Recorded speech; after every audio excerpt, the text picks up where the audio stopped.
Next speaker is Jason, I believe. Yes. Jason, he will tell you more about his project, but he's definitely captured most of the attention during the event. We had a rooftop, and we had a rooftop on top of a rooftop, a little balcony, and they occupied the balcony. You know, they were closer to the stars. They were the stars of the evening, probably as well. And yeah, you know, you'll see. You'll learn more about Jason.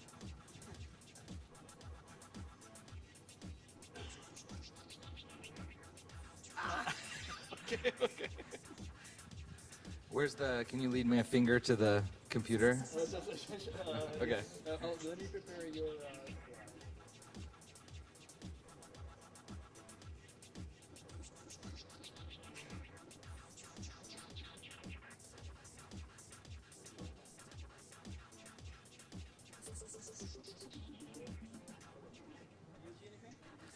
No, I mean, I'm seeing through that camera, but I don't see anything on the screen. Yeah, there it is. Oh, you got to go back. That's like, hey, that's Jordan.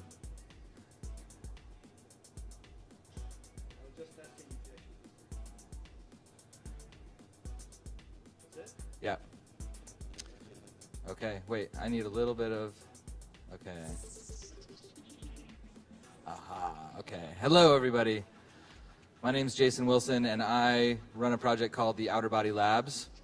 And what we do is we pull your eyesight out of your body, and then we point it back at you.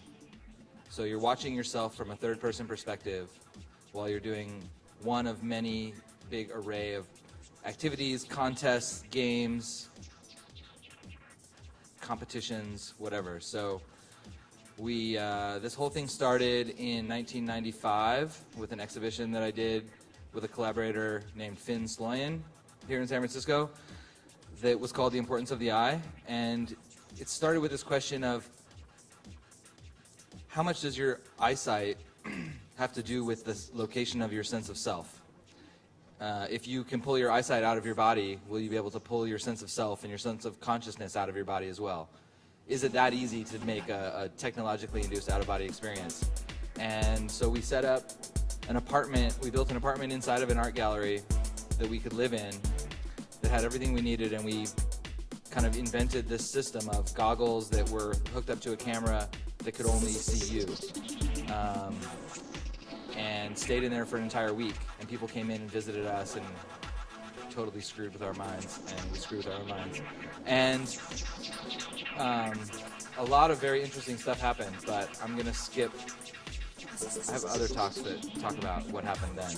But so jump ahead till earlier this year, and I finally been nagging at me long enough, like, get back on that project, get back on that project. So I picked it up, got some new gear, retooled it. It's now finally battery powered and wireless, and just started looking for gigs and shows and places to exhibit. And this time, instead of me being on exhibit, instead of people coming in watching, it was really important that it was interactive, that the main thing was get people to try it, get as many people to go through some of these activities as possible.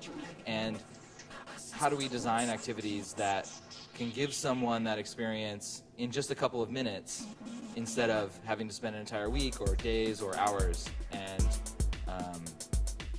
so we're now doing shows. This is at a place like a science museum in Ireland that we just did an installation at, and it's a maze, and so you can see the screen. There's like a TV that's mounted there, so the audience can see what the people inside the goggles are seeing, and they're racing each other through this maze.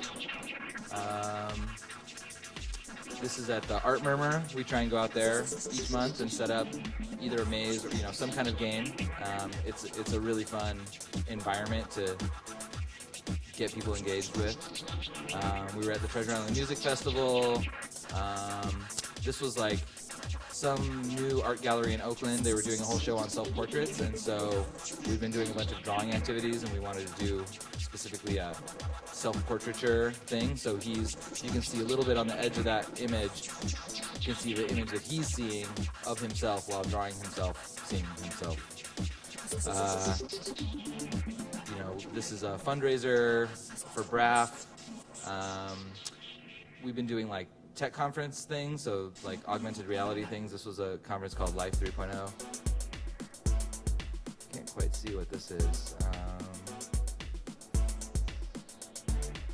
Oh, there's like a circle on the top. Yeah, this is just, a reception for a conference. Oh, for the Singularity Summit. And this is the CODAME party. This was the roof on the roof that Bruno was talking about. And it was such a great spot. I mean, it really was inspiring. It was a 360-degree view of the city. And when you get up there, you're seeing yourself illuminated with the city skyline in the background. So the experience was pretty ideal. The weather was super fantastic. But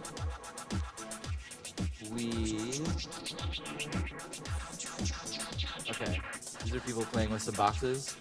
So when we're doing these festivals, we usually do games and activities that are really about throughput. How fast can we get people through to get a quality experience, but really quick? So a 2-minute experience, and how do we get, tons and tons of people through? So the lines, sometimes people are waiting in line for like an hour to play like a 2-minute game. And so we do these simplified kind of activities. So this one is, we show you a pattern, and you have to memorize it, and then 2 people are racing to replicate the pattern by stacking these boxes. But really, mostly what we do is in the studio or kind of on location, other places that are less efficient kinds of activities, less specifically designed games, and more just like experiences. And we're playing all the time with like, what is it like to try and do some drawing projects, doing dance parties in the park with a robot dance party guy,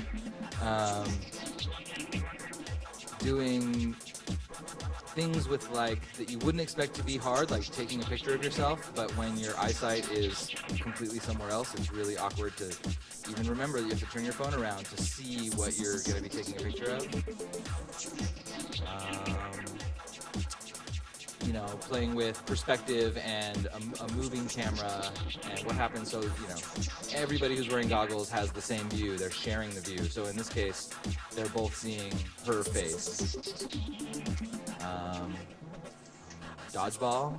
We've done several dodgeball games and tournaments, and they're really fun. This was in Portland. Only a few injuries happened that night.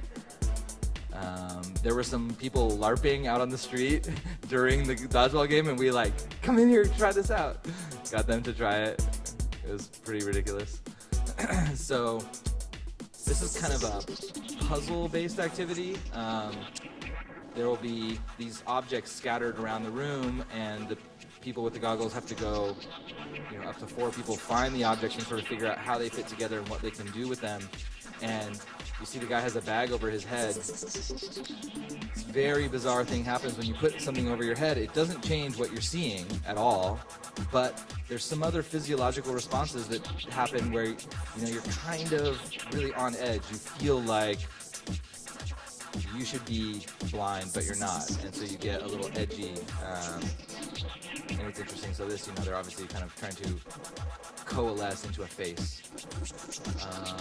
This is a little experiment. There's a couple of magic tricks that we do with making it feel like other people's body parts are your body parts. Went to Mission Cliffs with a bunch of people and went rock climbing. And this one, you never really know how high you are because I'm following you up with the camera, so it's always this kind of moving video game version of yourself climbing the mountain, and you could never really know how far up you are until you get to the top. I'm really having trouble seeing. Is there a way to there's kind of a surface light on this screen? Is there a way to turn that light off that's shining against the screen?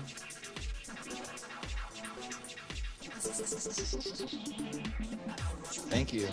Oh, so yeah, just like playing in a playground, playing Dance Dance Revolution, so a video game inside of a game. And this is interesting. My mind switches back and forth. I do it with a lot of kids as well, and sometimes I'm convinced that kids are automatically going to be better at it because they have less habits to overcome.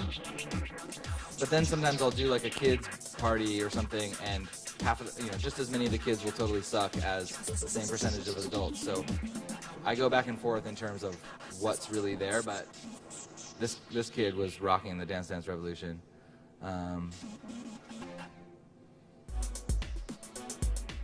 Oh yeah, okay. Is this like somebody getting shot with fireworks?